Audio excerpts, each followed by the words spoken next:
from New York. Ebro in the morning on Hot 97. Ebro in the morning, the lovely Laura Stiles. Wrestling shirt Rosenberg, it continues. Every day. Now that you've made it the nickname, I got to live it. And the man with the #1 song in the world, Puerto Rican sensation, Luis Fonsi is on it. Yeah. Now, Sing it, Ebro. Let everyone know what song it is. Maybe Despacito. There you go. Hey. Yeah,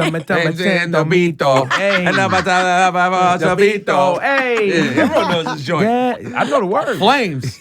Oh, man. You're not new to this, though, bro. #1 song in the world. Is this your first international #1? Yeah, by far. Covering every language, everywhere, everybody. Yeah, it's crazy. I woke up early this morning to do phoners with Australia, Wow. with, Germany, with a whole bunch of places I've never been to. So I've been doing this for a minute, for about 19, 20 years, but all Spanish, just to completely Spanish audience. And it's been great. It's been a great ride. I've learned a lot. But now with Despacito, it's like, it's funny because we never meant it to be a crossover record. I just did another song. I mean, it's another song. It didn't feel like anything else. Yeah. Like It just wasn't reggaeton forced. drums. It wasn't like I got into a Daddy meeting. I was like, how do I break the American market? It was never that. It was just, let's just do another great, pop, urban, Latin song. But everything just sort of, the planets aligned and everything just worked. Well, and it feels like, because obviously I've heard the record for a long time, it feels like it was 100% like Puerto Rican joint. Like you put Daddy Yankee on it. It was like, bring the reggaeton drums in, do what we do. Talk about the island on the song. It became #1 with Daddy Yankee first, before Bieber? Yeah. Yes. So the story behind it is we released it first thing this year, obviously featuring Daddy Yankee. And what you said is very important. It has a lot to do with where we're from, Puerto Rico, because, even from like the musical side, we use like the cuatro guitar, which is like a very traditional guitar, only used for traditional music. And we made it fit into a pop urban, record. We did the video in Puerto Rico with Miss Universe from Puerto Rico. We went to the streets of, it wasn't like the perfect beach scene. It was like the streets in Puerto Rico, dancing this. So it's my little like sort of homage to where I'm from. And ever since we released the record, it was like January 13th. Like from the 14th on, it just went to #1. And it was just crazy. And then about 3 weeks ago, a month ago, I got a call from Mr. Bieber, who heard the song in Colombia, and then we just dropped the remix, and that took it to another level. Of course, Bieber. Bieber was like, you know what? Bieber I need to be more international. You know what I'm gonna do? I'm not hot enough out here. I'm not making enough money. I'm gonna go to this Despacito joint. What does Despacito mean for people who don't know? Despacito means slowly.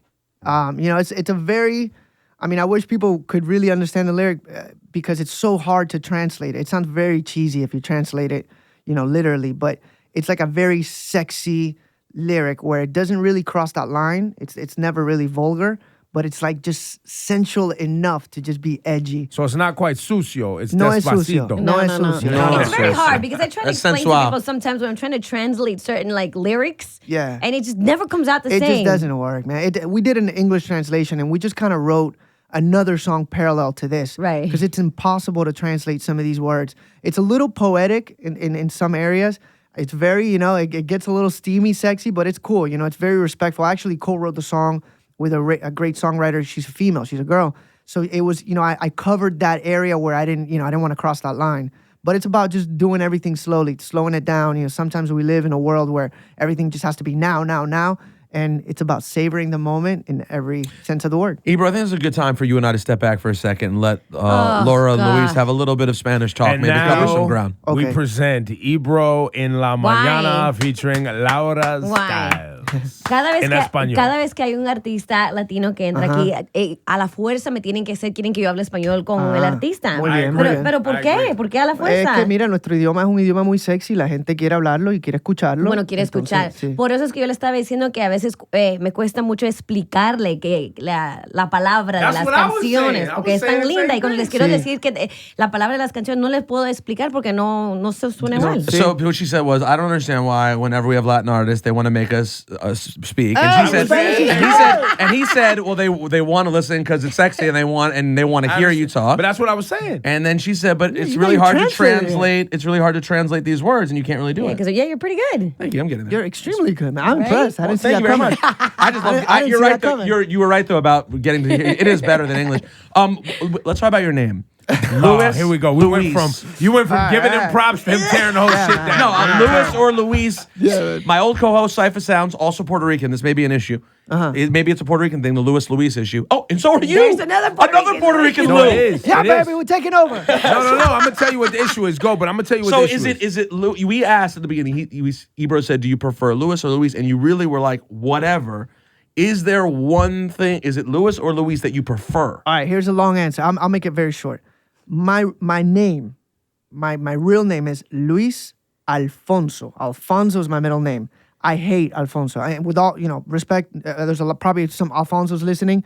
All due respect, I just it sounds like my dad. It sounds like my grandfather. So I never really connected with that name. Ever since I was born, they call me Fonsi. Fonsi. Fonsi. Yeah. I got that when I moved to the States. I got that. And I didn't. You saw his eye roll, yes. We didn't get that show in Puerto Rico. So when I moved here, when I was 11, they was like, "What's your name?" I'm like, Fonsi. And they're like, "Hey." And I'm like, "Hey, what? What's wrong with you? Stop it with the A." I didn't understand it. Now I get it. So anyways, people who know me, they just call me Fonsi. They don't call me Luis. Or they don't call me Luis Fonsi. My name is Fonsi. That's what people call me. So Luis is not really my name. You know what I mean? Got it. Yeah, it is, but it isn't. When I signed my first record deal 20 years ago, some A&R, mastermind said, your name can't just be Fonsi. It has to be two names. It has to sound commercial. It has to be Luis Fonsi. So that's how Luis Fonsi came along. Is it Luis or Luis? I don't even know, man. I don't care. I don't even really respond to Luis. You would say, that "Call much. me Fonsi." That's all. I would say, yeah. What does your once mom we're call you? Alfonso! You still get Alfonso. My mom calls me mi amor. Well, I do think it's interesting too because it depends on what language it is. If you're speaking English, it's Luis, and if you're speaking Spanish or another language, it's Luis. Luis, Like yeah. I it's, guess you're it's right. the inflection on the. That would be, But that it's would be the smart interesting- answer, right? Right, there. but it's interesting because there are many, and we can get into Puerto Rico, America, and migrating and the whole thing talk now because there are Puerto Ricans who came to America and absolutely were like, we're not speaking Spanish. No, and my children aren't, which is like the New Yorican, which is Cypher Sounds, right? Where his mom was like, your name is Louis. That's American. Yeah. You're Louis. Versus other people who come and they're like, no, I want to hold on to my heritage. Yeah. My name's Luis. Right. You see what I mean? And that I think that's a part of it. Yeah, and I mean, I think, us being Latinos, here living in the States, like, for example, my daughter's name is Micaela. And a lot of people would be like, Michaela. And I'd be like, no, it ain't Michaela, it's Micaela. To me, it just sounds more beautiful. And I think sometimes, Puerto Ricans were Americans at the end of the day, but I think it's so important to kind of hold on to where we're from, and to our heritage and to our culture. And maybe that's just the little thing that we hold on to, just the way we say our names, but we got to celebrate it. On the Puerto Ricans, we are Americans. Currently, we're watching Puerto Rico have some serious financial trouble. Yeah, unfortunately. Right? And because of the agreement, in the Commonwealth Agreement, this is what I was told from some people in Puerto Rico, so I don't know what knowledge you have. You're headed the right direction. The agreement between Puerto Rico and America is such that Puerto Rico can't file bankruptcy, right? Because of the agreement. However, America is not helping give them any money. So currently Puerto Rico is caught in this weird space of like, yo, we need help. Yeah. Yes. But we can't file bankruptcy. And because of the trend, and Obama didn't get it done, and now it's the Trump thing, there's no he's money. definitely not There's no getting it help done. coming. And we're watching like public schools being shut down. We're just man. watching it Well, all and fall some of the apart. people on the Crazy. island, I've because I'm close to some Puerto Rican people, and I just want to know, right? Because it's interesting to me how America treats its partners and allies. Like, I'm very interested in that. The schools that were closing, there is some redundancy there. Like, there was schools that weren't completely full with kids are some of the schools. And there are some schools that just were, like, underfunded. Even here in New York City, we've closed schools that just combine these schools together. So some of that, and it is the funding. There's also mismanagement of funds from the local government in Puerto Rico where they'll have people, like I think the state of, the person that told me this, a friend of mine said, the state of California, I'm using round numbers, has 500 government employees. The country of Puerto Rico, which is like the size of Rhode Island, had 800 government employees. Right. You know what I mean? Like people were just having jobs and keeping jobs. They were just not managing it well. So there is that too. Are you the person, or is your family or your heritage, do you believe that Puerto Rico should remain Commonwealth or become a state? Man, this is an impossible question to answer. It's way too delicate. Especially because I come from sort of, I don't want to say a non-political family, but just my father just kind of brought me up. Obviously I care so much about Puerto Rico, but just politics to me didn't play a huge role. And maybe that was a mistake. Maybe I should have been more involved. But now I'm just kind of like, I see it from the outside. And I think there's great sides to each political party, the ones that want to become a state and the ones that want to just remain and a for those commonwealth. that don't know, in Puerto Rico, there are two specific political parties. Yeah. There are, we want to be a state, We want to be a Commonwealth. and we want to be separate. Yeah, and there's a third. And there's even a third there's that's a third, like, but that's keep very everything minor. the same, right? There's a third that want to be independent. Oh, okay, got Yeah, it. so that, but in percentage-wise, that's always been just sort of just very minor. I mean, here we're talking about, Yankees, Red Sox, and those are the two that you kind of have to be. I mean, I'm kind of very neutral. I think there's great things to becoming a state.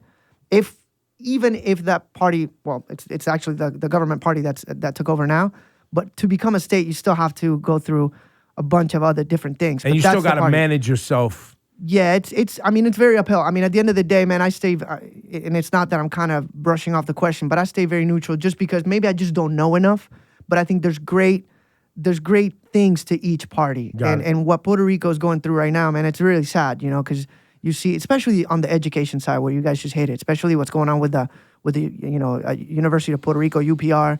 To me, education, you can't mess around with that. Well, you know? and to be clear, there are states in the United States that go through this same thing. Of course. Let's be very clear. Mississippi is struggling, Yeah. right? Alabama has their problem. Like, there's states that are really doing bad. But if you get in in that the United conversation States. with Mississippi and Alabama, yeah, that's a bad sign. That's not what Puerto Rico. That's not a conversation Puerto Rico. Well, wants no, to I'm have. just saying the way the economies are built, right? Like, not specifically that those states are bad or good or whatever. It's But just from the standpoint of if you're Puerto Rico and you have the things that Puerto Rico has to offer in terms of tourism and ways that they should be able to do well, if you're in a conversation where you're comparing them to states in America which have their own struggles and also have much less to offer in terms of being able to garner interest and money, that's not a good situation for Puerto Rico to and be so in. the two, I've talked to two people that are close family members of mine and friends, and they're on different sides. Like, one is very much like remain a Commonwealth. The other one's very much like, no, we need to become a state, right? Right. In both conversations, the nuance always comes down to, we need a new agreement. Yeah. The agreement is outdated and old, and we need a new way to work with America. We need new policies and new things that can work for where we are today. Agree 100%, The old man. agreement is just not working. I mean, the experts just need to do what they do. You know what I mean? Like, I don't know what needs to be done, but these people need to sit and they need to figure it out because it's not working. And it's a problem that it didn't happen overnight. I mean, this has been happening, for many, many, many years, and it just blew up. And now we have to figure out a way to fix it. Like you said, man, Puerto Rico is a beautiful island. Tourism is huge, but, we're struggling, man. And a lot of it is our fault. You know what I mean? But we definitely need help, and we need to figure it out, man. Yeah, it's one of my favorite places to go, and it's a bummer when you go there even to feel that where it's been going financially. What you life-wise for you, what was the order of where you lived? You were born in Puerto Rico? Yeah, I was born in Puerto Rico. I lived there for 11 years. I moved to Orlando. My parents one day just said, you know what, we just want to change it up. So we moved to Orlando, my brothers and I, and my parents, obviously. And then, I went to Florida State University for study music. And then once I was done with that, I started, my record career, and I moved to Miami, which is where I live now. How did it begin? Like, did your mom sing? Did you have a musical background in the family? Or were you the one they that was did, just... but not like professionally. You know what I mean? It was just kind of like, church and just choirs. My dad has always been just a music freak. Like, he'll tell you who played trompeta for the Gran Combo record in 1972. He'll be able to give you all those facts, but he's not musical. I mean, he would hate for me to say that because he's musical in a sense, but he can't sing or he can't play an instrument. But we were just born around music. You know what I'm saying? Like, every time I would open the door to my house, I would be listening to some, Frankie Ruiz record or, Hector Lavoe record. And we just grew up around that. So my brother's an amazing producer, songwriter as well. My sister's an amazing pianist. It was part of our everyday thing, So we're blessed that we were brought up like that. Go ahead, Rosemary. No, Laura, you were saying that Fonsi he was in a group with like he was almost in O-Town or something. That I always read that comes back to bite me in the It's ass. so funny, but it's Menudo, cool. is it Menudo? Yeah, it's cool that you were in maybe in like a boy band with one of the members of NSYNC at one point. Yeah, so it was never. But it's just cool this to is so hear hard. because it's funny how your careers blossom and grew and everybody, so in high school, I went to high school in Orlando, Dr. Phillips High School. We were in choir class, and in the men's ensemble, the teacher would always pick like the section leaders, like the nerds, and I was always the tenor one nerd, and it became kind of like four of us, and we became best friends, and we just kind of formed a group. I don't even like to say boy band because it wasn't like we actually did dancing. Yeah, or like yeah. dressed. We never dressed alike, we just kind of we would do the songs that we would learn in chorus class, and we would just make them a little hipper.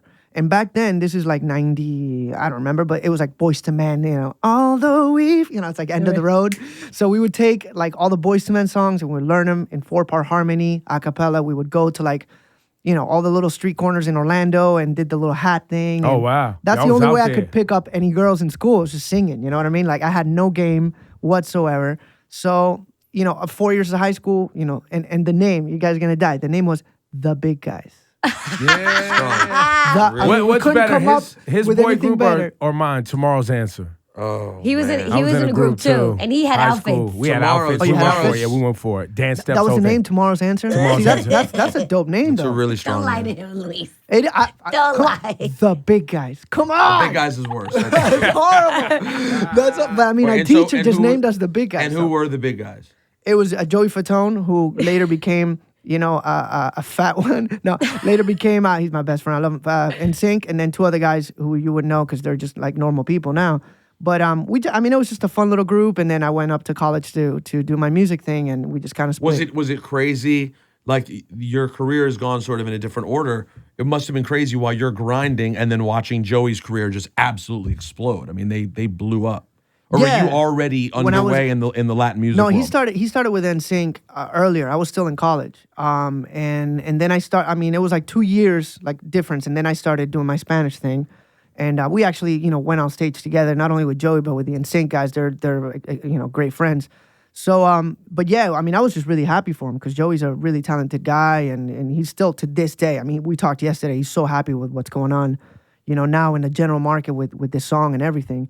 Because he's seen me do it in the Latin world forever, but now I get all these friends back, my quote unquote white friends from Orlando who knew I was famous in the Latino world, but they didn't really get it. they didn't It's get like, it, they didn't get and we it. would meet up every once in a while. It's like, how you doing? I'm like, man, I'm doing good. I'm just touring. But what do you sing? It's whatever. Now you're standing next to Bieber. Now You made it. right, Now you made it. Now they're like, oh, so that's you. I was like, yeah, I've kind of been doing this for 20 years, man. So It's so just what the language age? change. Yeah. and I know you've had a big name for a long time. Like what previous to this, over the last 10 years, like when you play shows, or do you play arenas? Like what sort of tours do you go on? I mean, it depends on the country, but yeah, mostly. Can you show arenas. off, please? Just Yeah, just show off. That's what I'm Just saying. show off. That's what I meant. It's Louis, like, Show off. it's that Stunt. American privilege. Like, you know how Americans are, bro.